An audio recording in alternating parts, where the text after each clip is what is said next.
everyone. Welcome to It's Tomorrow News. I am Hena Talati. Let us have a glance at the headlines first. Flash flood wreaks havoc in the Dharamshalas Khaniara. Tropical storm Earl forms in the western tropical Atlantic. Thousands affected by the flooding in Coahuila, Mexico.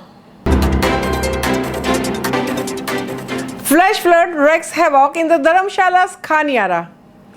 A flash flood triggered by the heavy rains wreaked havoc in Khaniara, a village on the outskirts of the Dharamshala town, which is also a ward of the municipal corporation on Friday afternoon. Debris and mud entered many of the houses and shops as per the initial reports, and many houses and shops have been damaged. The road that passes through the local market and a bridge was also washed away.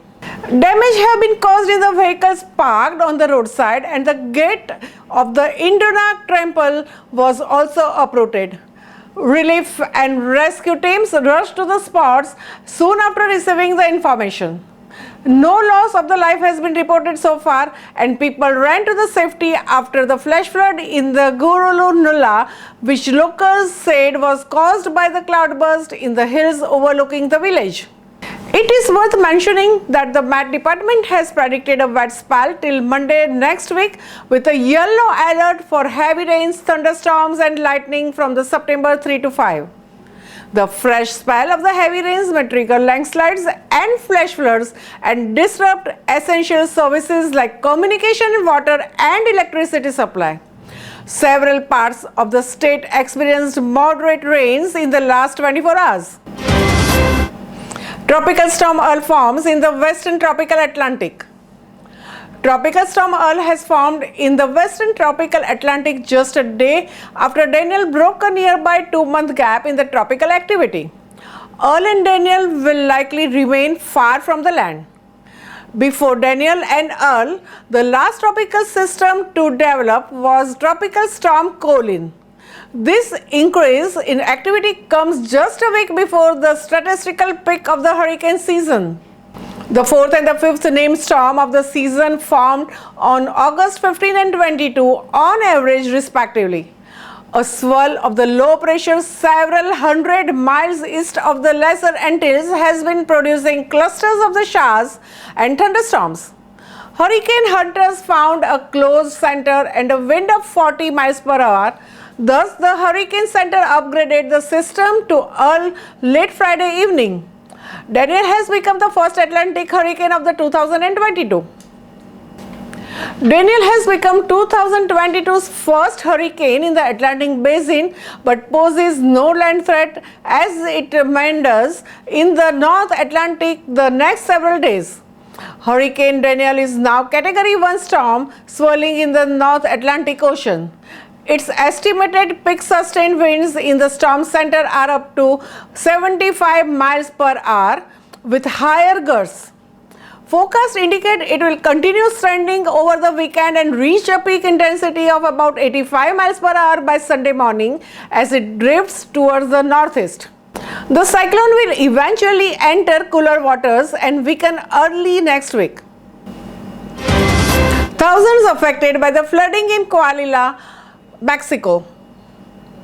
Residents of the Musquez, Coahuila awoke to the severe flooding Thursday after the storm dumped about 30 centimeters of the rain on the municipality. Thousands of the residents in Malcor, Musquez, the municipal seat and nearby communities have been affected by the flooding, with some families trapped in their houses due to the abundance of the water. Rain continued to fall on Thursday, aggravating the situation, and in the media post on Thursday morning, Musquez mayor declared a state of emergency in the municipality. In another post in the early afternoon, she thanked all the rescuers who risked their lives to save those others. Accompanying video footage showed a rescue worker carrying a young boy through the waist-high water.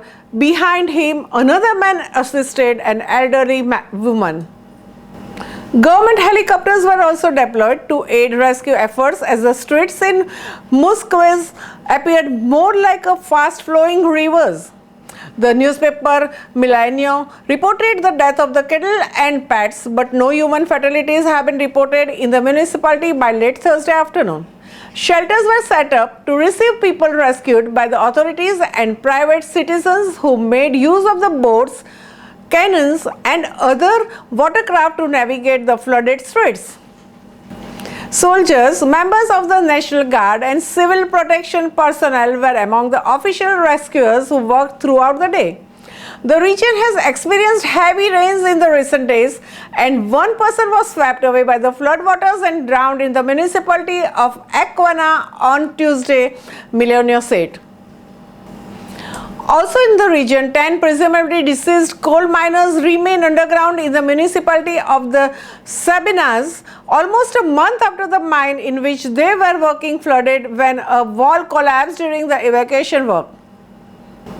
Flooding has also recently affected other parts of the northern Mexico, including the parts of Sinaloa, where authorities warn that people driving quad bikes or other vehicles recklessly in the waterlogged streets will be detained.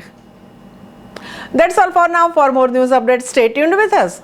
It's Tomorrow News. For more global weather updates like this, subscribe our channel and hit the bell icon for regular updates.